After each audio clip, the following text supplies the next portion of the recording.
BJP version కూడా తీసుకుందాం. తాడూరు గారు, శ్రీనివాస్ సార్ చెప్పండి, అంటే బీజేపీకి ఎందుకు ఓటేయాలి జూబ్లీ హిల్స్ బైపోల్లో?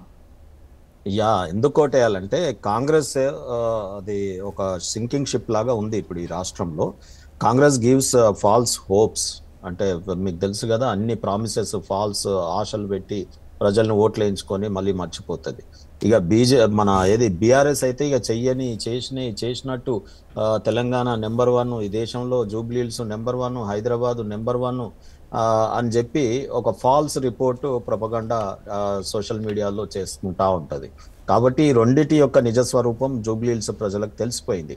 మీకు ఉదాహరణకు ఇప్పుడు వర్షం పడుతుంది, ఎంత భయపడతారంటే ఇప్పుడు మాత్రం జూబ్లీ హిల్స్ ప్రాంతంలోకి పోవద్దండి నేను చెప్తా ఉన్నాను. ఎందుకంటే అక్కడ నేను ఇదే బీఆర్ఎస్ పార్టీకి అక్కడ ఆయన గోపీనాథ్ గారి ఎన్నికలలో 10 years ఇన్ఛార్జ్గా కూడా ఉన్నాను 2 electionsకి.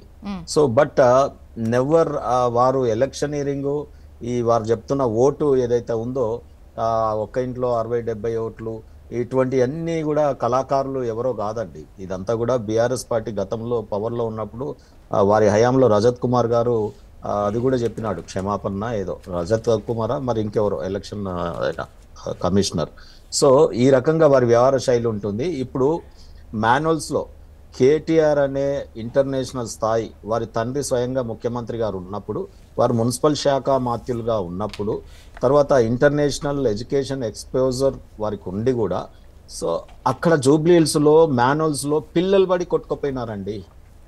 ఈ వర్షంలో ఏ ఒక్క మంత్రి కనిపించాడు, ఎమ్మెల్యే కనిపించాడు ఆడ. సో ఇప్పుడు జూబ్లీ హిల్స్లో పరిస్థితి అది. అనేక కాలనీలలో హైటెన్షన్ లైన్లు ఇళ్ల మీదకి వెళ్ళిపోతూ ఉంటాయి. ఆ పతంగుల పండుగ వస్తే చాలు ఏ పిల్లలు చనిపోతారో తెలియదండి. ఇప్పటి పరిస్థితి చెప్తా ఉన్నా నేను. అక్కడ కృష్ణానగర్లో డ్రైనేజ్ నాలా మొన్న 37 కోట్లతో సెంట్రల్ గవర్నమెంట్ నుండి కిషన్ రెడ్డి గారు తెచ్చి ఎంపీ నిధులతో చేశామే తప్ప, వాళ్ళు ఏమంటారంటే నేషనల్ డిజార్డర్ హైడ్రాకి లెటర్ ఇస్తేనేమో మేము ఓన్లీ వర్షాలు పడి కొట్టుకపోతున్నప్పుడే వస్తాం, మామూలు టైంలో నాలా మేము దియ్యము అంటారు. జిహెచ్ఎంసీ వాళ్ళకి ఇస్తేనేమో హైడ్రా వచ్చి చేస్తుంది అంటారు. ప్రతి వర్షంలో స్టిల్ట్ తీస్తారు, రోడ్ మీద పడేస్తారు. మళ్ళీ వర్షం పడ్డదంటే అదే స్టిల్ట్ అందులోనే పోతూ ఉంటుంది. మేము ఒక ఘోరమైన సంఘటన, జ్యోత్స్న గారు చాలా పర్సనల్గా నేను చెప్తా ఉన్నాను, మీరు అక్కడ వెళ్ళి విజిట్ చేస్తే ఎవరు అడిగినా చెప్తారు. ఈ వర్షం పడ్డదంటే డ్యూటీకి పోయిన వాళ్ళు 2 రోజులు డ్యూటీకి పోయినాక వర్షం పడ్డది అనుకోండి, 2 రోజుల దాకా ఇంటికే రారు. చదువుకునే పిల్లలు కానీ ఉద్యోగాలకు పోయినటువంటి వాళ్ళు కానీ ఇక్కడ ఇంట్లో ఎదురు చూస్తూ ఉంటారు, వాళ్ళు ఎట్లా వస్తారా అని. ఆ కాలువలలో వస్తారేమో పిల్లలు అని భయపడతా ఉంటారు. ఇది జూబ్లీ హిల్స్ కూతవేటు దూరంలో, ఆనాడు 10 ఏళ్ల గవర్నమెంట్కు కూతవేటు దూరంలో ప్రగతి భవన్ ఉండే, ఈనాటి గవర్నమెంట్కు కూతవేటు దూరంలో ఉంది. సో ఇద్దరు ఫెయిల్ అయినారు. కాబట్టి ఇలా బీజేపీ వైపు జూబ్లీ హిల్స్ ప్రజలు తండోపతండాలుగా చూస్తూ ఉన్నారు. మేము నిన్న బోరబండలో ఆఫీస్ ఓపెన్ చేస్తే మా దగ్గరకు వచ్చి అనేక సమస్యలు, నేను ఏమంటానంటే ఈ 70 ఏళ్ళు అవుతుంది ఇంకా కాంగ్రెస్ పార్టీ గరీబీ హటావో అంటుంటుంది. ఇది విచిత్రం. 1947 నుంచి ఉంది అది పవర్లో. రెండోది, వీళ్ళు బీఆర్ఎస్ పార్టీ 10 ఏళ్ళు ప్రభుత్వంలో ఉన్నారు. ఇప్పుడు కూడా జూబ్లీ హిల్స్ లో మరి వర్షం వస్తే చాలు ప్రజలు కొట్టుకుపోయే పరిస్థితి. పోనీ ఆ కొట్టుకుపోయినప్పుడు కేటీఆర్ వచ్చి చూస్తాడంటే కూడా చూడాడు ఆయన. ఎప్పుడన్నా ప్యాంటు మీదకి చెక్కుకొని వర్షం నీళ్ళల్లో ఈ ప్రజలు ఎంబడి తిరిగినట్టు చూసిరా కేటీఆర్ విజువల్స్? ఈయన మున్సిపల్ శాఖ మాత్యులు వారు ఇప్పుడు మాట్లాడతారు జూబ్లీ హిల్స్ లో సమస్యలు ఉన్నాయి, మీరు ఈ సమస్యలు తీరాలంటే ఓటేయాలని నిన్న మీటింగ్ పెడతారు. ఇంకోటి ఏమంటారు, వారు పువ్వు గుర్తు మీద కామెంట్ చేస్తారు, పూజకు పనికిరాని పువ్వట. మరి ఇప్పుడు నీ కారు కనీసం ఎవరికన్నా రోగం వస్తే నీ కార్లో పోదామంటే ఆ కారు నడుస్తలేదు, డక్క కొట్టినా నడుస్తలేదు. ఇంతకుముందు ఆ ఓవైసీ స్టీరింగ్ గుంజుకొని దారుసాలంలో పెట్టుకున్నాడు, ఆ కారు వర్క్షాప్లో చేరింది. ఇక కాంగ్రెస్ పార్టీ పరిపాలన సెక్రటరియట్ ఎక్కడో లేదు మేడం. జ్యోత్స్న గారు, మీరు ఏదైనా పని పడితే మీరు దయచేసి సెక్రటరియట్కో లేకపోతే జిహెచ్ఎంసీ ఆఫీస్కో పోయి దరఖాస్తు పట్టుకొని తిరిగారు కనుక, మీరు దారుసలాంకు పోతే అక్కడే సెక్రటరియట్, అక్కడే పరిపాలన అంతా జరుగుతూ ఉంది. ఇక్కడ రేవంత్ రెడ్డి గారి దగ్గర ఏం లేదు, మొత్తం ఓవైసీ గారు నడుపుతున్నారు. ఇప్పుడు జూబ్లీ హిల్స్ ఎన్నికలు కూడా ఏం తెలుసా, ఓవైసీ గారు మమ్మల్ని గెలిపిస్తారు, రేపు ఆయనకు మేము మేయర్ ఇస్తాం, ఇవాళ మాకు ఈ ఎమ్మెల్యే గెలిపిరి. ఇది వాళ్ళ ఇద్దరు ఒప్పందం. ఎంఐఎం ఆధారిత పార్టీ కాంగ్రెస్ పార్టీ అయింది, ఇంత పెద్ద నేషనల్ పార్టీ. సో అందుకనే అక్కడ ఉన్నటువంటి ప్రజలందరూ కూడా ఇవాళ మన జూబ్లీ హిల్స్ లో మీరు చూస్తూ ఉంటే ఇప్పటికీ తాగునీటి కటకట ఉంది, ఇప్పటికీ కరెంటు ఇది ఉంది షార్టేజ్. ట్రాన్స్ఫార్మర్లు రోడ్ల మీద బండ్ల మీద పెడతారు, ఎవరు ఎప్పుడు తల్లి చేస్తారో తెలియదు.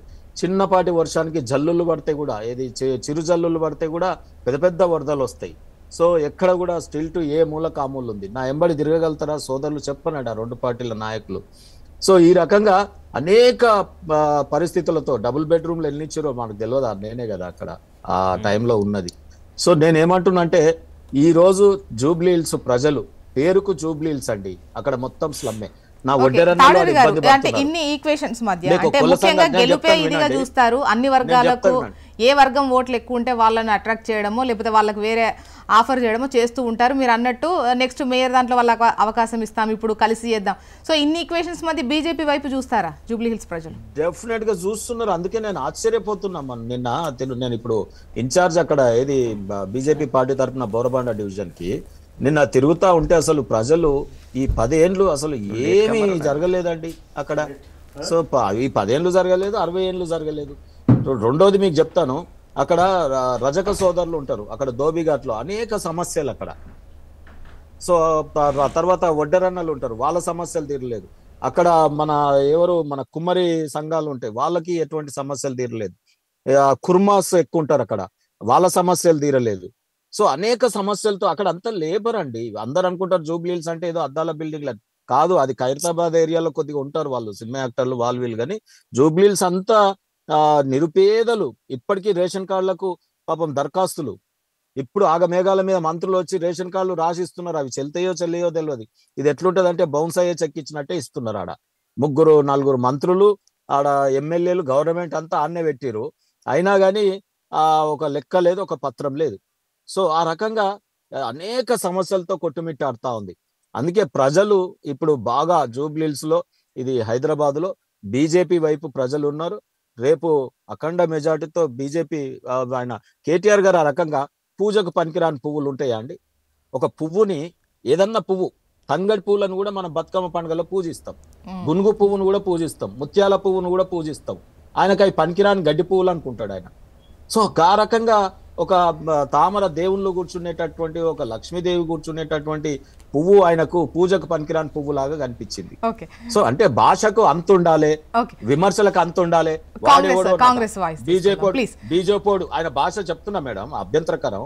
బీజేపోడు, వాడేవాడు, గీడేవాడు, అరే ఏంది ఆయన ఇంటర్నేషనల్ స్టాండర్డ్? ఆయన చూడగానే ఒక ఇమేజ్ ఉంటుంది, బయట దేశాలలో చదువుకొని వచ్చిండు, ఒక కాస్మెటిక్, ఓ మంచి లీడరు అన్నట్టు. లెవెన్స్కీతో ఆ రోజు మెట్రో స్టేషన్ లో మాట్లాడిన దాన్ని వీళ్ళు సోషల్ మీడియాలో పెట్టి, అమెరికా ప్రెసిడెంట్ కూతురుతో ఇంగ్లీషు టక్క మాట్లాడిన ఆయన గీ భాష మాట్లాడేంది? ముఖ్యమంత్రిని కూడా అనొద్దండి. ముఖ్యమంత్రిని అంటాడు, మంత్రులను అంటాడు, బీజేపీ నాయకులను అంటాడు, అంటాడు.